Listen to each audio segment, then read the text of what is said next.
everybody, we are back. Welcome to season 3, episode 5 of More Than a Title. I'm your host, as usual, Jared Thomas. Before we begin, I just want to give a big shout out to our partners at the Alive Podcast Network. Shout out to the Alive team. And we also want to let you know that this podcast episode is brought to you by OTB Digital. So if you want to support, get More Than a Title merchandise, older episodes, or really directly work with myself, Jordan, and Chad, go to the OTB Digital website. And shout out to all the reoccurring listeners, and welcome to all the first-time listeners. So if you're a first-time listener, More Than a Title is a show dedicated to having authentic conversations with some of the best and brightest in the industry, and today is no shortage of that. So I can't wait to, I'm excited about this episode. I've been a fan of this brother for a long time. I've been following his journey. He's a marketing expert, award-winning advertiser, former head of digital strategy for Beyonc, and marketing professor at the Ross School of Business at the University of Michigan. And throughout his career, he's been acknowledged for strategic and creative contributions as an advertiser. He's won Clio's awards, Advertising Age 40 Under 40 recipient. He launched notable campaigns such as the Cliff Paul for State Farm, Made in America Music Festival for Budweiser, and the Hello Brooklyn campaign for the Brooklyn Nets. He's also always, also is somebody who's more than title, claims to be somebody that's a square peg in a round hole, which we all are. Growing up as a black kid in Detroit, swam competitively, studied engineering, spent his summers at band camp, and loved the Monkees just as much as he loved Tribe Called Quest. He's a father, a husband, marketer, teacher, and much more. So I'm so honored to have this brother on. Let's introduce and give a warm welcome to Dr. Marcus Collins. How are you, brother? I'm well, fam. Thanks so much for having me. There we go. There you go. We gotta get you, baby, man. It's an honor, King. That's what's up. Yo, I'm definitely stoked to be a part of this, man. You got crazy roster that's been here. I gotta get counted among the dope ones, so I'm glad to be here. Oh man, thank you, my brother. It's a pleasure, man. Like I said, man, I've been following your journey for quite some time, and this is what the show is about, man. It's about hearing from people like yourself who've had incredible journeys, man. Because I feel like there's more lessons in that than the usual tips and tricks and all that other stuff that usual webinars and stuff do, brother. So let's get into it. I know we're crunched on time, brother, but I would love to start at the beginning, man. You're from the D, from the shout out to the 313. Yes, sir. Yes, sir. Yes, sir. Yes, sir. So tell us about your upbringing, kind of, how you led into your marketing career. Man, it was a long and windy road, but I started off in Detroit, born and raised. Went to public schools my entire life, and I grew up in the 90s. Well, I came to age in the 90s. Those days, if you did well in math and science and you were black, you were going to be an engineer. So that's what I was. Yep. So I went to school for engineering at University of Michigan. Didn't really love it. My mother, who's an academic, was like, "Wait till you get into your major. You'll love it when you get your major." I said, "All right, cool. Yeah, I trust my mom." So I went back for my second year, and I did not love it. So I started taking some music theory courses just to offset my terrible GPA because it was bad. And I started to fall in love with major sevenths. I was like, I think this is what I want to do. I want to write music. So I went home that summer and said, Mom and Dad, I think I want to be a songwriter. They're like, I think you're smoking crack because that ain't happening. Not going to happen. So we fought it out, and I lost.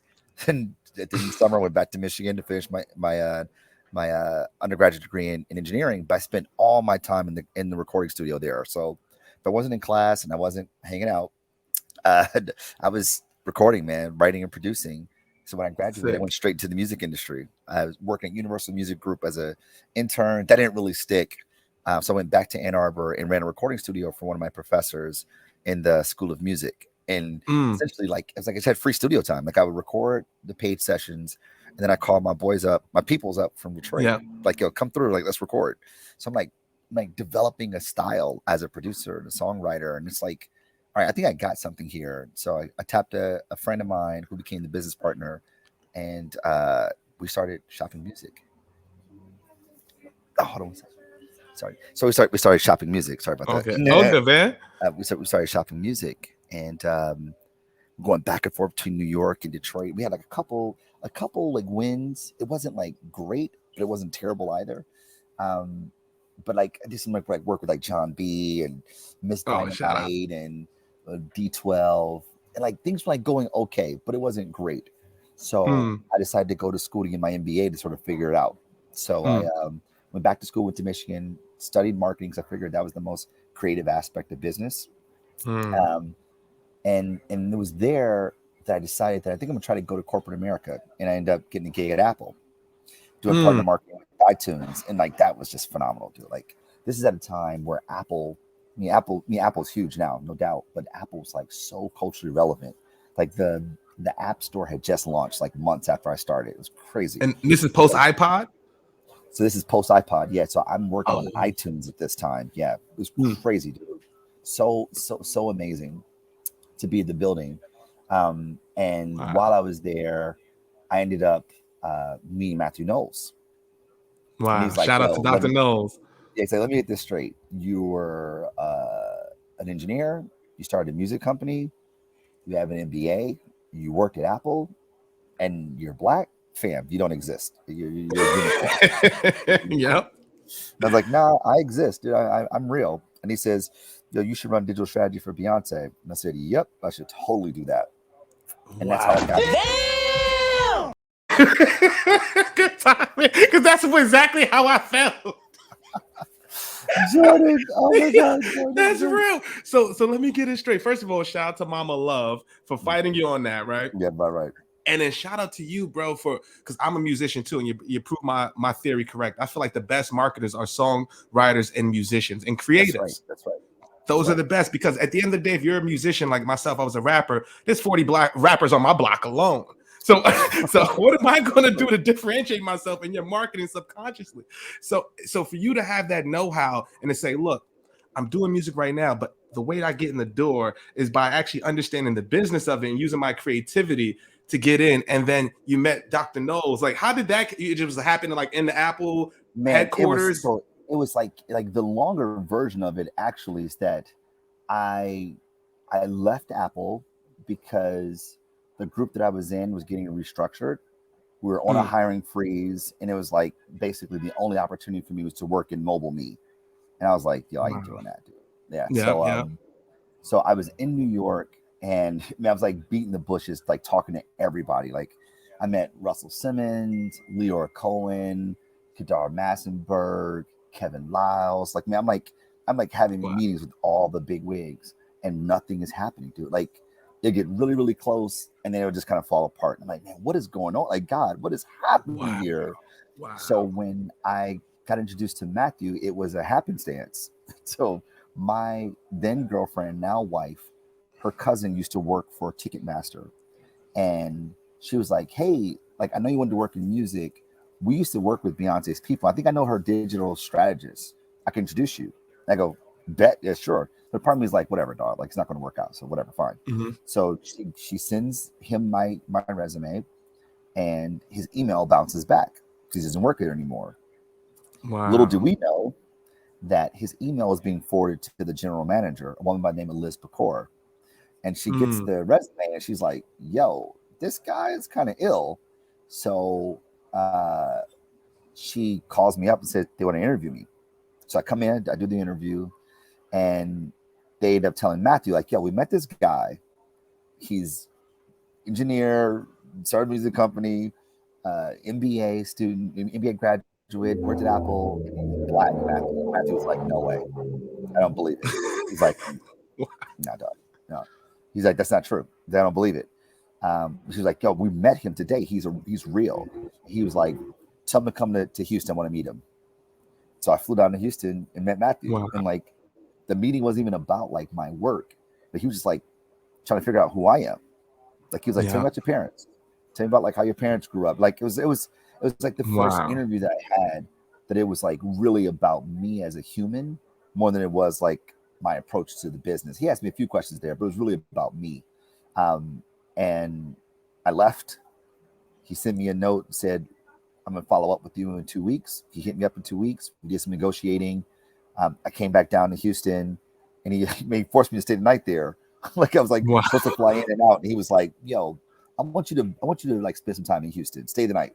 We'll put you up in a hotel, blah, blah, blah. And out of that, he gave me the offer to run digital strategy for Music World. And their number one artist is Beyonce Knowles.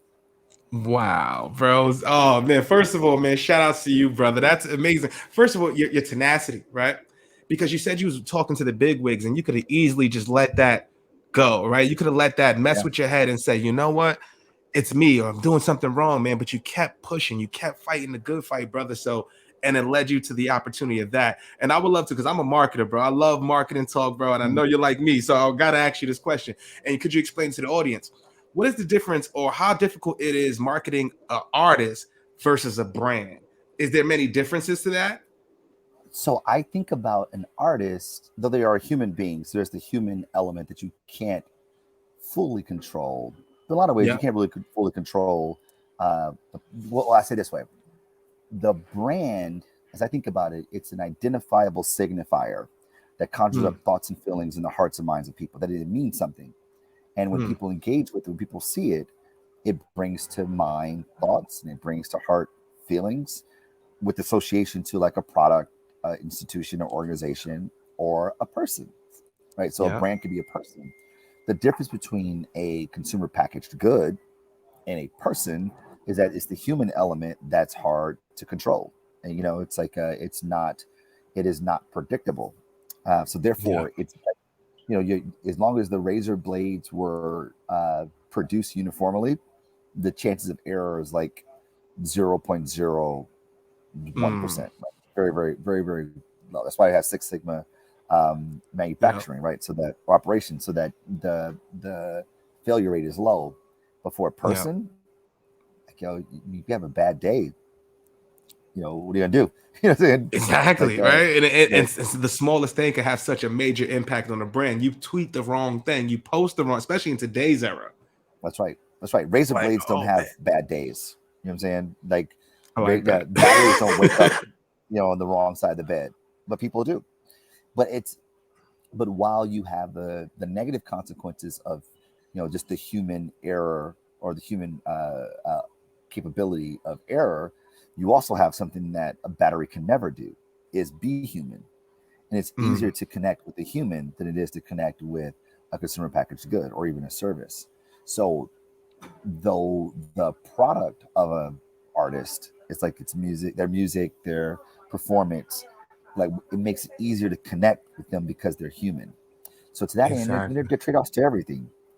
Yeah. And like you said, it's that emotional connection, right? Like, for instance, if I listen to Beyonce, a song may come on. I might remember the first time I was at a party, got my first dance, a first kiss, something like that. And you attach that to the moment versus a CPG where you can't necessarily attach to the moment. Like, I use Scott's tissue. I'm not going to think about, you know what I'm saying? It's like, is he not using it? Is it mine or not, That's right. I mean, that's the thing, that like Scott's tissue probably doesn't hold a lot of meaning in your mind or in your hearts.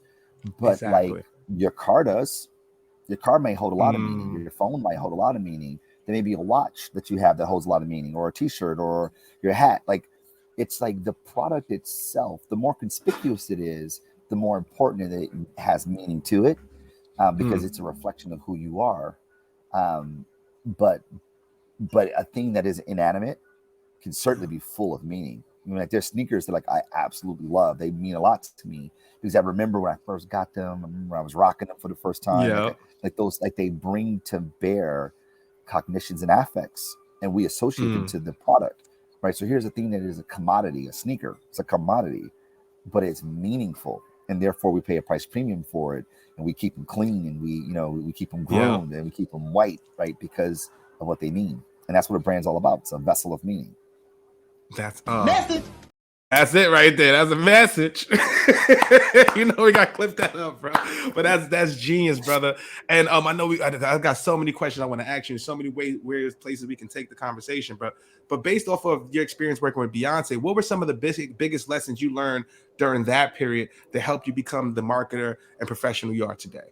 Oh man, the biggest lesson for sure was about community. And in fact, actually, I write about this in my book, For the Culture, the power behind what we buy, what we do, and who we want to be. It's that, part of my job was about establishing her online fan club, taking her offline fan club and moving it online, which you think is like super easy. Like, this is 2009, 2010. It's like, yeah, Facebook, yeah, Twitter, great, as you do.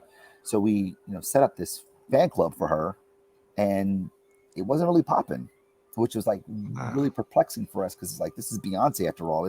This thing should be like super, super popular, but it wasn't, and that was a problem. So as we started kind of looking across the internet, seeing what's going on, we find out about this community called the Beehive, and these folks had their own language, they had their own artifacts, they had their own behaviors, And we go, whoa, man, this is crazy. And the thing that unites them all isn't just their fandom of Beyonce as an artist, is that they saw the world the way she did. Like they believed in women's empowerment. It was really, really big for them. They share that conviction. Yeah. And it's because of that conviction they were able to build community. So, I had left at this time, but the team cut bait on what we had created, and started to partner with them and turned the Beehive into her official fan club. And That's the genius. thing I learned, and it was a failure. I mean, I ostensibly failed. But what I learned is that you don't create community, you facilitate community. That people unite because they see the world similarly.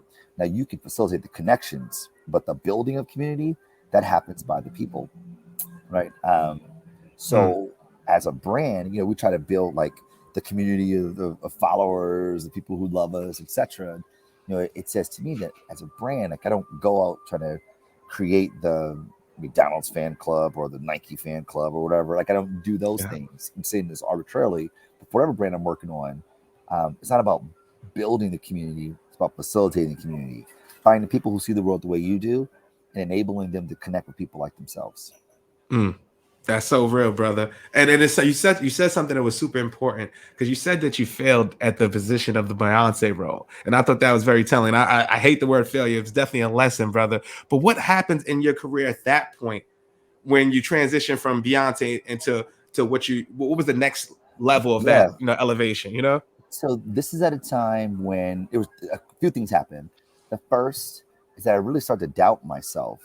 And it wasn't like imposter syndrome. It wasn't that. But I just realized that almost everything I was doing was super successful. Sans the fan club thing. But like, every time we did something, like we launched Heat, her perfume, crushed. We launched Why Don't You Love Me, her directorial debut, crushed. I mean, like everything we're doing live at the Win, killed it. She had her ABC special before Thanksgiving Day, killed it. It just, she won 8 Grammys that year, killed it. And like, I feel like everything I was doing, my contribution to it was just winning. And I really asked myself, is this because of me or because of her? Like, am I good at my job, or am I just like, That's rocking real. with the dopest thing there is? And I go, I don't know the answer to that. And that was kind of bugging me, because I want to be honest with myself on whether I'm good or not. So that was bugging me a little bit. And then I thought, well, if I were to leave, like, where would I go next? Like, do I stay in music? So if I stay in music, where do you go after Beyonce? Everything just felt like a step down. I was like, for sure, I don't want to do that either. And then there was rumblings in the hall that she might be leaving, and like going to manage herself. And I was like, oh, she leaves, I'm out of here, dude. I'm just like, I love Matthew. Like, Matthew was really good to me, but like, I was like, I just don't know. I was like, I think that if this is it, then I probably am gonna bounce. And I was like, well, what would I do then? What would I do next? And I thought, like, well, I still want to be affiliated with music somehow. At least that's what I'm gravitated towards. But then I thought, like, well, who does music better than record labels or even artists? I was like, well, Apple. So I was already there on iTunes. I was like, what? Advertisers do a really good job of breaking artists. And this is at a time where Apple was doing like their iTunes commercial, iPod commercials. They had like Matt and Kim and Feist, and Mountain Dew just did their Green Label record label, Green Label Sounds record label. And I was like, like, what if I did advertising? That could be kind of cool. And I just felt like I could touch more people that way. I was like, let me give this a shot. So I ended up going to a pure play social media agency. So they only did social, called Big Fuel. And this is in 2011. And at that point, man, I'm like learning social. Like, it's like boot camp for social. And then like learning so much, and it's really, really great from like the learning perspective, like just like learning. And then I met Steve Stout. And this is interesting. This is the truth, like straight up, no chaser. I had just resigned from Music World, and I got an email from Stout. So I resigned from Music World to go to this agency called Big Fuel. The next day, I get an email from Steve Stout's office saying, Steve Stout wants to meet you. And I go, why? Why? What's up? seriously, I was like, I don't know Stout. I mean, I know of Stout, but I don't know him personally. And he def don't know me. So like I was like kind of like, what's going on here? And like I mean, I just felt kind of suspicious of the whole thing because I know how close he is to Jay-Z, and like I'm leaving the company that represented Jay-Z's wife. Like I don't know, man. In my mind, I'm just kind of concocting all these crazy stories. I'm like, I don't know, man, this seems shady. And I was like, I literally rolled back like, wow, it's great to hear from Steve. You know, what would he want to talk about? Like, why does he want to meet me? And he said, well, you know, Stout's thinking about starting a digital and social media practice, his agency, Translation. Yep. And I go, that's dope. However, I literally just signed an offer letter to go to another agency, to go to an agency called Big Fuel. And I don't want to do anything shady. So like maybe we find ways to work later on. So basically I didn't take the meeting. I was like, nah. I was like, I didn't want to do anything that seemed at all sort of not above board. So I didn't take the meeting. And I was like, you know, maybe I was like, I'd love to just meet Stout at some point, you know, but like right now I'm kind of straight. So and I didn't look back. I didn't even look back. I was like, that's it, you know. So a couple of months later, I get a note from Steve's office again. And they say, hey, we're working on a pitch and we need some like social thinking. And we're wondering if like Big Fuel want to partner with us on this pitch. I think it was for Wrigley's. And I was like, bet it's the best of both worlds. Like I can meet Stout. I can, you know, don't do anything shady. I'm still in my agency. It's all good. So we go, me and the head of new business, we go to meet Stout, sort of talk to him about what Big Fuel does. He is famously 45 minutes late because of Steve Stout. He gets there and we're like walking through our thing, and he's like, I don't know if you've like ever seen videos of him or met him, but like he can seem like he is disengaged, but he is dialed in. So the whole time we're presenting, he looks disengaged. I'm like, oh man, like what are we doing here, you know? And he's like, okay, well, like, you know, we got this pitch coming up, and like I'm gonna have so and so connect with you to get you in the meeting, just talk about the social stuff, and we'll make sure like they know that you're not Translation, this is a partnership. And we like, bet, cool. So we're about to leave. He's like, I'm like, this is perfect. And I'm about to walk out of his office, and Stout goes, hey Marcus, why don't you walk downstairs with me? And I go, sweet, what's up? I'm like, I mean, none the wiser. I'm like, dude, thanks so much, man, for taking the meeting. This is super cool. I think it's great working together. And he was like, why didn't you take the meeting? And I was like, what? He was like, yeah, when I hit you up a couple months ago, why didn't you take the meeting? And I was like, I didn't want to be shady, dude. Like, he was like, yo, you always take the meeting. Always take the meeting. And I was like, my bad, you know, my bad. And he's like, yeah, like, he's like, I wanted you to run social here. I want, like, we don't have, so I wanted you to build that here. And I was like, oh man, I'm really flattered. I was like, you know, maybe down the road. And he was like, yeah, whatever. That pitch meeting never happened, which I realized that was just him staging a way for us to connect, because Stout is brilliant this way. But he stayed in touch with me.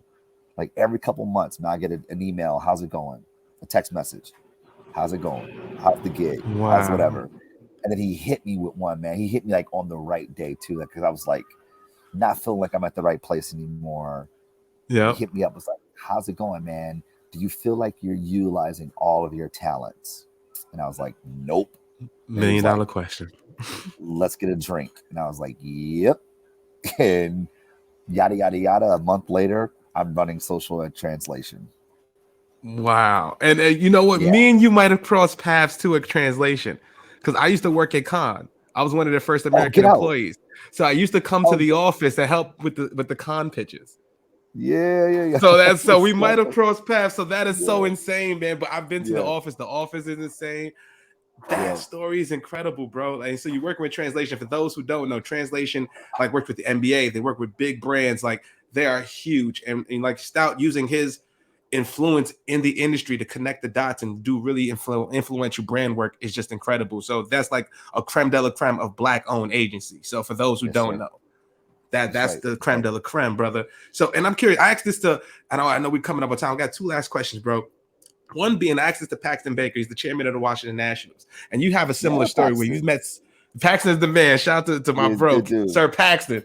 So he's a good dude. I asked him, great dude, man. And I asked him a question, man. I was like, yo, you're rocking with Harry Belafonte. You're rocking it. I see you at All-Star Weekend, bro. How do you maintain those relationships over the years? And I would love to know that for you as well, man, because I'm kind of just dabbling in that space where I've got a lot of relationships, but how do you maintain those for years, 10, 15, 20? What advice would you give to someone like myself? For me, like, I never thought about quote unquote networking. And I really thought about, like, I want something, a meaningful relationship. So there's people that I'll meet and like, oh man, like, it's very cordial and it's like all love. But there's some people I'm like, yo, I want you to be part of my life forever. Like, we're gonna do this for the long run. And like, they're just some people that you meet, man. Like, you connect with them. At least for me, I can't speak for anybody else. Yeah, there's some people that I meet when I'm like, yo, I just feel like when I'm around you, I feel like a better version of myself. Like those people that I want to be around. Now, there are those people who I keep like, I say like strong ties with. I try to keep in touch with them regularly. But there's people like Stout who I talk to maybe twice a year, maybe 3 times a year. But I keep my relationship with him by thanking him. That's it. I just thank him, man. I don't ask him for anything. I don't ask him for much. But it's mostly like when something big happens in my life, I always give the people who betted on me when I didn't have like the resume to back it up, just to say thank you. Like every single thing that's been like super noteworthy, not everything, but like the note, like really, really big things. Like I send them a note and they say, man, this just happened to me. There's no way this would have happened. It wasn't for you. So thank you for taking a risk on me, because you gave me a shot when I probably didn't deserve it. But you saw something in me that most people didn't. And you gave me a shot. And thank God I was able to rise to the occasion. But if you didn't open those doors for me, I would have been donezo. So folks like Matthew Knowles took a chance on me. Steve Stout took a chance on me. Matt Fisher, he runs the App Store at Apple, took a chance on me. Ed Swajnajar, he's the CMO at Airbnb, took a chance on me. In academia, like I was new to academia.